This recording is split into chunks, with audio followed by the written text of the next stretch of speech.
আসসালামু আলাইকুম। চলে আসলাম মজার এবং সহজ রেসিপি আপনাদের সাথে শেয়ার করার জন্য। সেটা হচ্ছে আমের জুস। এখন যেহেতু আমের মৌসুম চলছে, যেসব বাচ্চারা আম খেতে চায় না তাদের জন্য কিন্তু পারফেক্ট এই জুসটা। কিন্তু অনেক গরমও পড়ছে, তো এইভাবে যদি সবাই জুস তৈরি করে খাওয়া যায় তাহলে কিন্তু শরীরের জন্য অনেক উপকারী। তো চলুন কথা না বলি, এত সুন্দর আমের জুসটা কিভাবে কি দিয়ে তৈরি করে ফেললাম সেটা একটু দেখে নেই। পিওর আমের জুস তৈরি করার জন্য কিন্তু পিওর আমি লাগবে। আমি এটা একদম ফরমালিন ছাড়া গাছের টাটকা আমটা নিয়ে নিয়েছি। এটা আমাদের দেশ থেকে আনা।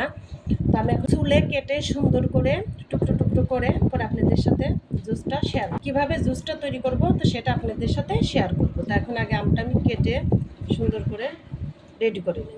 আমটা বেশি পাকা, এর জন্য কিপ করে কাটা যায় নাই। আমি আমের পিউরিটা বের করে নিয়েছি।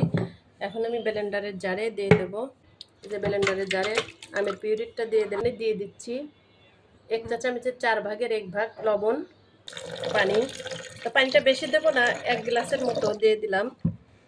আর এখানে দিয়ে দিচ্ছি কিছু আইস কিউব। এখন সুন্দর করে ব্লেন্ড করে জুসটা হয়ে গেছে, ঢেলে নিচ্ছি জুস পটে। তো দেখেন কত সুন্দর হয়েছে আর কতটুকু ঘন হয়েছে। বেশি ঘন করলে কিন্তু জুসটা খেতে ভালো লাগে না। দেখেন, দেখে বুঝে নিতে হবে কিরকম ঘন হয়েছে।